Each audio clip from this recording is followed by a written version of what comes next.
o personagem escolhido hoje é o tirano mais que temido, esse que vocês acabaram de ver, é o último da lista, né? Osama Bin Laden. E quem vem dar detalhes da história e da vida de Osama é o professor de pós-graduação do Mackenzie, Paulo Roberto Monteiro. Obrigado por ter vindo, querido. Peço, obrigado. Ah, imagina. Tudo bem? Sou apaixonado por história, inclusive contemporânea. Ah, que ótimo. Vamos nos divertir bastante aqui. Bastante, acredito sim, vamos nos divertir. Quer dizer, nos divertir não, né? Até vamos fazer alguns esclarecimentos, digamos. É isso assim, aí. né? Você tem sotaque da minha terra também? Você... Sim, eu sou carioca. Já estou aqui já faz 22 anos. Já que aqui não São perdeu? Paulo. Eu também continuo comendo arroz.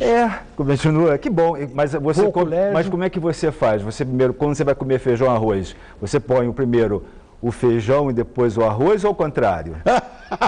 Eu ponho do lado do outro. Ah, não. Então você já perdeu um pouco aí do modo de ser carioca. É verdade, que põe o feijão em cima. Ah, sim, claro, né? Bom, Osama não foi um governante, propriamente dito, né? Mas encabeçava uma organização que é a Al-Qaeda. Al-Qaeda. O que era isso? O que é a Al-Qaeda, na verdade? Quais são os seus preceitos? Olha, Rony, eu acho que nós temos que, talvez, regressar um pouco na história. E aí vamos para a Revolução no final dos anos 70, no Irã. Né? Você sabe muito bem que nós tivemos, quer dizer, o Irã, durante muitos anos, foi comandado pelo Shah Reza Pahlavi, que, na verdade, né, também era um tirano. E logo depois, quer dizer, houve um movimento dos chamados Ayatollahs, né? Depois tivemos, no final dos anos 70, o Ayatollah Khomeini, que foi aí, digamos assim, um dos mentores da Revolução Islâmica. E essa Revolução Islâmica vai trazer o quê? Vai trazer uma nova, vai retomar, digamos assim, o fundamentalismo de toda aquela região dos países islâmicos. E é nesse momento, então, que nós vamos poder perceber a construção desse fundamentalismo de uma forma mais forte e que vai desembocar, digamos assim, no Osama Bin Laden. O Osama Bin Laden, ele vem de uma família importante da Arábia Saudita, né? Embora ele depois foi, digamos assim, aleijado dessa família, ele foi para o Sudão. Lá no Sudão, ele que vai montar então a Al-Qaeda. O que significa esse termo? Esse termo significa base, né? Base, fundamentação, no sentido de retrazer, por isso que eu falei aqui ainda há pouco da Revolução lá no Irã, de retomar toda essa cultura islâmica, e nesse sentido então, mas só que tem que ir num sentido radical, né? Por isso que é a Al-Qaeda, e vai se voltar contra o Ocidente. Principalmente a Europa e os Estados Unidos. O que os Estados Unidos, eles sempre representaram, de certo modo, né, e nós temos que lembrar que os Estados Unidos tiveram sempre uma política no Oriente Médio pró-Israel, né? E na época pró-Mohamed Reza Pahlavi, que era... Exatamente, porque, aliás, os Estados Unidos foi exatamente do Irã, exatamente. Então, é nesse cenário histórico que nós vamos poder ver o surgimento, então, do Osama Bin Laden. Agora, nós temos que pensar, não somente na figura dele, mas no sentido que ele vai significar, que ele vai expressar, que nós estamos passando, né? Que é a briga multicultural entre o Ocidente e o Oriente, né? Então, isso que talvez nós tivéssemos que nos olhar. Agora, esse repúdio, né, pelos Estados Unidos, por quê? Olha, Rony, eu acho que os Estados Unidos, quer dizer, eu acho que esse repúdio tem a ver, se a gente for ver aqui na América Latina, conosco, né, na nossa região, mesmo nós aqui no Brasil ou no Chile, os Estados Unidos sempre, né, nós estamos falando aqui de tiranos, mas os Estados Unidos têm alguns momentos que apoiaram tiranos, né?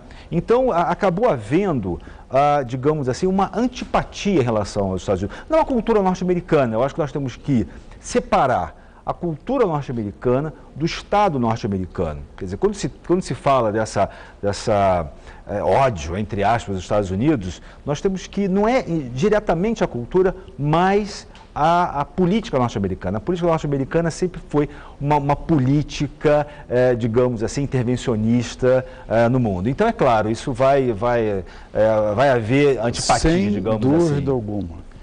E essa aproximação dele com os talibãs, eu acho que na verdade, por causa desse fundamentalismo islâmico radical, né? Mas aí, No caso, inicialmente, nós temos que lembrar que até 79, que foi a época da expulsão dos soviéticos, né, daquela região, que o Osama Bin Laden, inclusive, ajudou, e os Estados Unidos, inicialmente, também teve do lado do Osama Bin Laden. Época de Guerra como, Fria. Por exemplo, o Saddam Hussein, né, nos anos 80, Sim, aliados. Os Estados Unidos eram aliados. Então, o que acontece?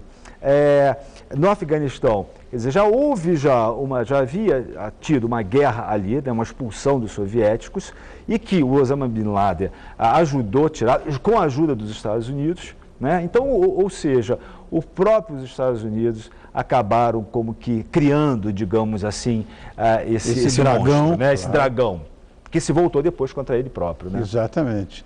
Bom, até 7 de agosto de 98, Osama era desconhecido do mundo, né?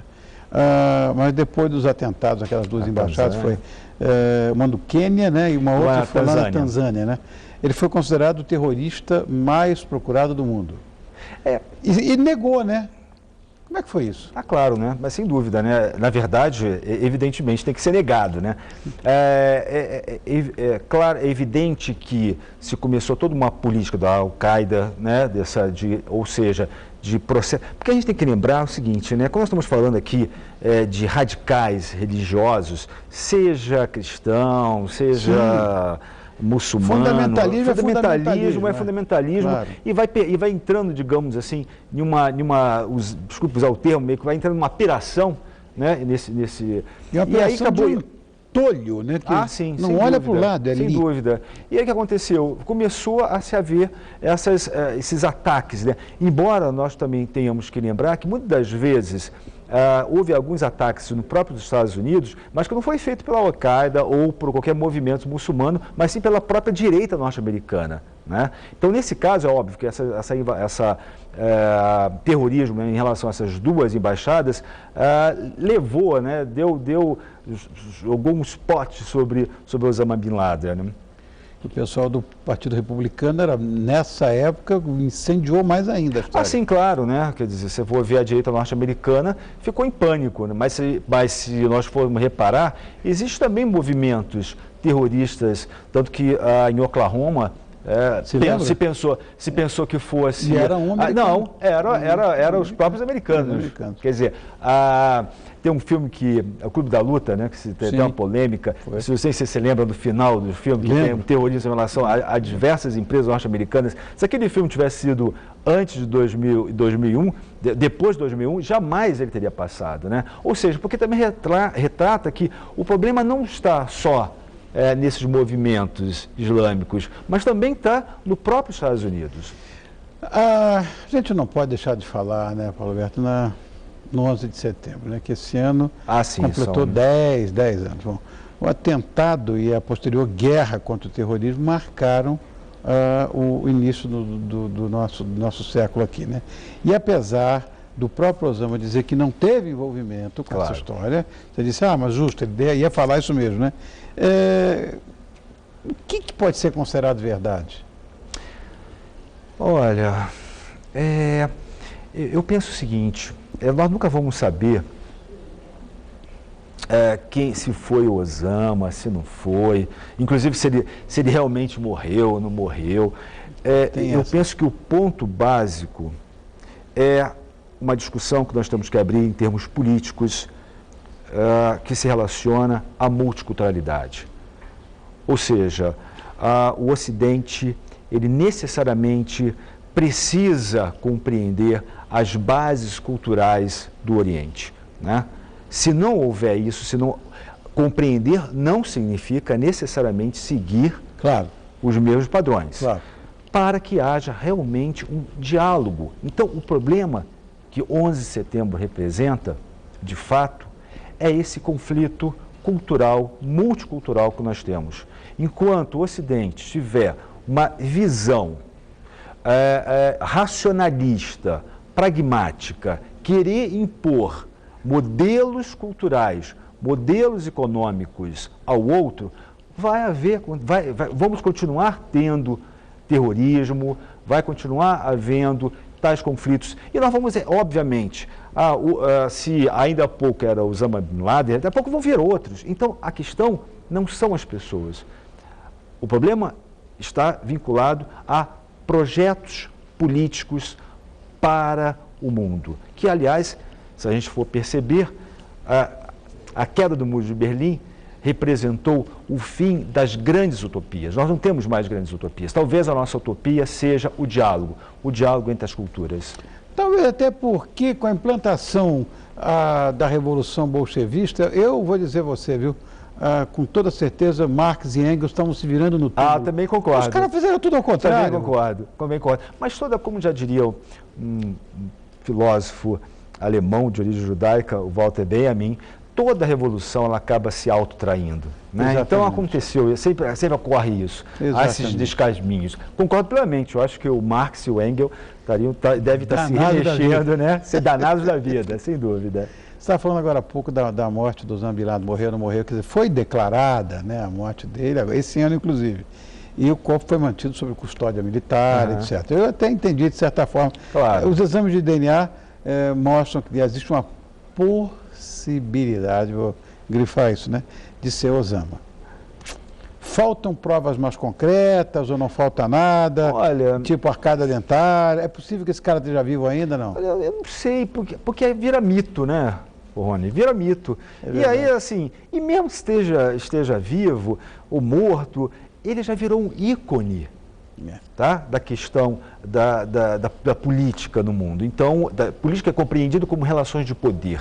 Então, já virou um ícone. Se está vivo, se está morto, isso é mais... Ficamos na curiosidade. Tá. Né? Daqui a pouco você vai ver diversos documentários, filmes, se está vivo, se não está vivo. Eu penso que isso é um tanto quanto secundário.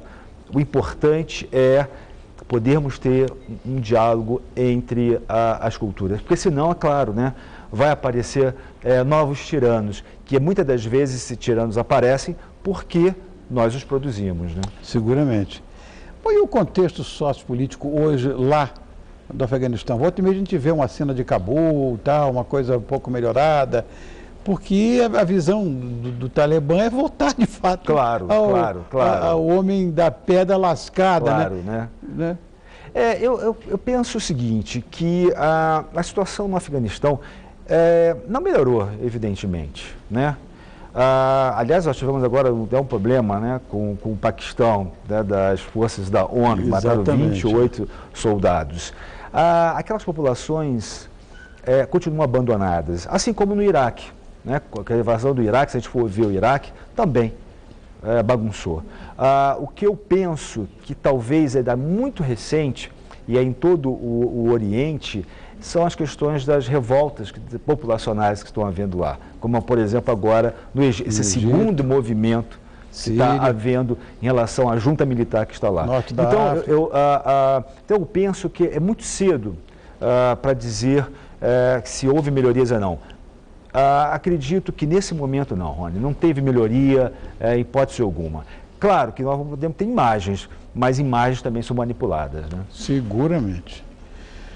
Paulo Roberto Araújo, muito obrigado por ter vindo. Eu que peço obrigado, espero ter contribuído. Professor de pós-graduação do Mackenzie e que hoje nos honrou com sua presença, falando de uma coisa que nós aqui somos apaixonados, história. Ok, Rony, inclusive obrigado. Contemporânea. Tá joia. Obrigado, querido. Obrigado a você. Obrigado.